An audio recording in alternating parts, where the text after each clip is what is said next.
هلو جايز، كيفكم؟ شو الاخبار؟ ان شاء الله تكونوا تمام. شاتة متى كلياتنا بنحب يكون عنا ماركات وشنات براندات، غوتشي، لويس فيتون، فالنتينو، شو ما بدكم. بس هاي الماركات بتكون غالية جدا، $34,000، $100,000، $150,000. طيب ليش هاي البراندات اسعارها غالية؟ لأنه بتكون مصنوعة من مواد نادرة، من جلد تمساح، جلد حيوانات، جلد البقر، مصنوعة من تحت أيدي ناس محترفين ومختصين إنه يصنعوا مثلا هاي الشناتة بأدق التفاصيل. بس حاليا نحن ب 2025 اكتشفنا إنه كل هذا الشيء طلع كذب، نكتشف إنه ضحكوا علينا. مؤخرا طلعت الصين فضحت هاي الشركات وقالت إنه كل هاي البراندات هي مصنوعة من مصانع موجودة بالصين. انا كتير بحثت عن الموضوع وطلعت فيديوهات، فشو رايكم نبلش نشوف الفيديوهات سوا؟ على السريع ما نبلش، لا تنسوا تعملوا لايك والسبسكرايب واعملوا فولو على انستغرام وتيك توك وكل مواقع التواصل الاجتماعي رح تلاقونها على الشاشه. وبس خلينا نبلش بالفيديو. ليتس جو. اول فيديو انا بشوفه من بعد ما انتشرت هاي القصه اللي هو هذا الفيديو. هاي البراند هي غوتشي، عم تطلع منها شوز كمان. شوفوا كيف انه جاي عم يطلع البرودكت من الباكج هيك بكل ثقه. عرفتوا شلون؟ انا جاي افضحكم يعني. راكم شايفين هذا الشوز غوتشي نفس الاصل تماما. عندنا هذا التاجر بيشتغل من مصانع الصين. المهم هو بيصنع شنات البركن. خلينا نشوف الفيديو بعدين بحكي بتفلسف. صاحب مصنع في الصين أن يكشف أسرار العلامات التجارية الفاخرة ردا على فرض الضرائب الانتقامية. وقد ظهر في فيديو قال فيه إن أشهر العلامات مثل لوي فيتون، برادا وغوتشي تقوم بتصنيع منتجاتها في الصين. طبعا شايفين البركن اللي بإيده هي نفس البركن اللي بتكون موجودة بأغمز، بس يمكن هون حقها $1,400. أنا كنت لو حقها $50,000. Saying made in China, the bag can never be luxury. However, in fact, more than 80% of the luxury bags in the world are made in China. وانتشرت كمان مئات الفيديوهات والمقاطع الصينية القصيرة بتتهم مجموعة من أكبر الماركات العالمية الشهيرة في عالم الموضة والأزياء الفاخرة إنها بتصنع حقائبها الثمينة والباهظة في الصين. لويس فيتون وغوتشي عم يصنعوا الشنطات تبعيتهم وكل شيء بيبيعوه من الصين. انا ما بعرف، ما انا مستوعبه الموضوع. يعني انا كنت متخيله انه عن جد هاي الماركات هي عن جد اصليه وميد ان ايطالي وميلانو ومدري ايش، بالاخير بتطلع صين. وفي كتير ناس كانت انه شو يعني ميد ان تشاينا، انه ميد ان تشاينا. هلا ب 2025 اوف ميد ان تشاينا. واو. هلا شوفوا، ما كل شيء ميد ان تشاينا يعني هو سيء، لا بالعكس، في اشياء كتير ميد ان تشاينا بس بتلاقوها بكواليتي عالي وجودتها كتير منيحة وفعالة وعملية بتكون جدا. فكرة ما بس هذا التاجر طلع يفضح الموضوع، لا في كتير تجار بيشتغلوا بمصانع الصين طلعوا حكوا نفس الشيء.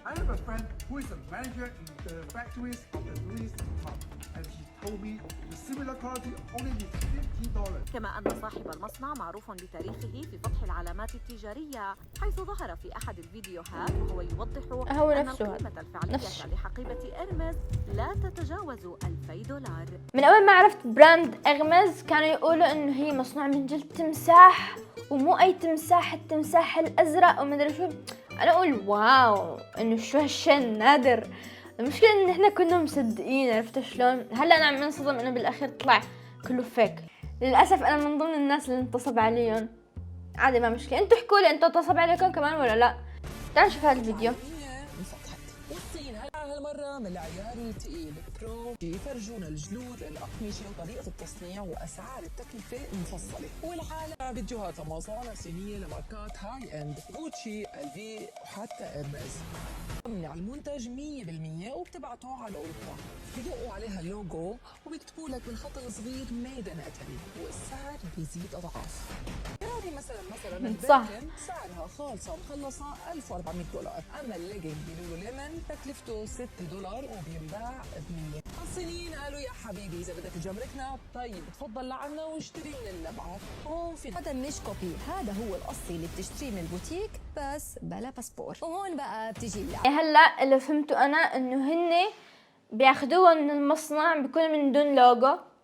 هن بس بياخدوها بيطبعوا عليها اللوجو خاص بيزداد المبلغ تبعها، بس هن أصلا نفس الماتيريال ونفس كل شيء، بس لما نطبع عليها اللوجو بيزداد السعر تبعها. فانتوا شو بتشتروا؟ انا صراحة عن نفسي يعني اكيد رح اوفر على حالي ورح اشتري الرخيصة اللي من دون لوجو، لانه هي نفسها ذاتها يعني الواحد بتصرف بذكاء، بشتري الارخص اذا هي نفس الماتيريال. ليش لحتى انا اشتري الاغلى بس مشان اللوجو؟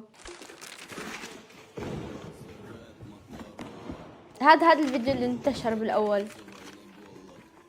انا اللي صدمني انه كله الفي وجوتشي واغمز، بس كل هدول طلعوا بالاخير من الصين. After finding out what I just found out about the U.S. and China, you know, I want to say طلع علامات البؤس اللي على وجهه. I'm highly upset. 3 years ago, I paid $450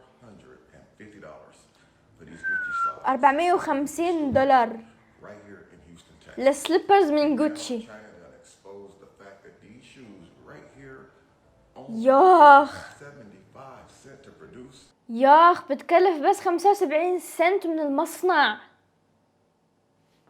وات؟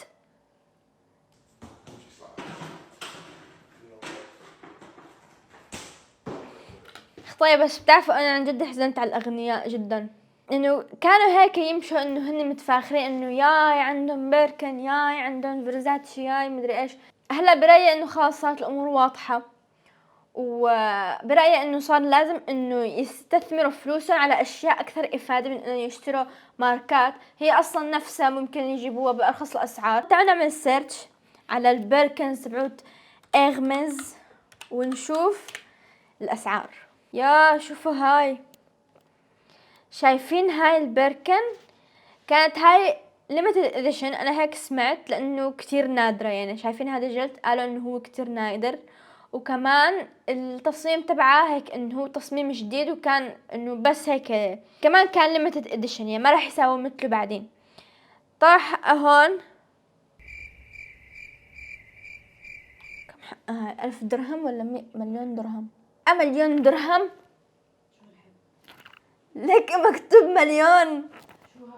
بركن هاي حقها مليون درهم. اصلا بتعرفوا انه شنات البركن هدول ما فينكم تشتروهم يعني ايمت ما بدكم، لا لازم انه على اساس انه لازم تروح قبل مدري ايش وبدها 3 سنين مشان تصنيع من جلد تمساح. صدقوني انا هيك سمعت انه هي بدها قصص يعني بدها سنوات لحتى تجهز. بالاخير الصراحة انا ما بعرف اذا هذا الكلام عن جد انه هو صح ولا ممكن يكون اشاعات ولا مدري ايش، وخاصة الناس المهووسين بانه يشتروا هيك اشياء ومنهم المشاهير السوشيال ميديا بدفع مبالغ كبيرة على هيك شناتة، والقصة بيصير عندهم هوس يعني. اذا خاص المتابعين شافون بهاي الشنطة ما بصيروا يشوفون فيها مرة تانية، لازم يشتروا قطعة جديدة لحتى يشوفون بقطعة جديدة وهكذا. عرفتوا شلون؟ يعني انا برأيي انه اذا الواحد بده يشتري من ماركات يشتري مثلا اشياء يكون اسعارها معقولة. عرفتوا شلون؟ اذا مل منها بعد شهرين يقدر يجددها بسهولة، ما يكون انه عم يروح فلوسه على الفاضي. بس اجمالا ما في داعي نضيع فلوسنا على هيك اشياء غالية اصلا هي يعني ما هاللزمة اذا في إلها بديل. عرفتوا شلون؟ يعني برأيي انه ممكن نستثمر فلوسنا باشياء ممكن تكون اكثر افادة، نقدر نحن نستفيد منها وهي تفيدنا بحياتنا اكثر من انه انا نروح اشتري شنطة. عرفتوا شلون؟ انا بشتري شنطة، ما بقولكم ما بشتري شنطة، بس ما انه بهالكمية اللي انه المفروض انه اتفاخر فيها، لا يعني هيك. ما بعرف، انتوا اكتبوا لي رأيكم تحت بالكومنتات، اكتبوا لي اذا انتوا انخدعتوا مثلي ولا لا، وبس. سلام.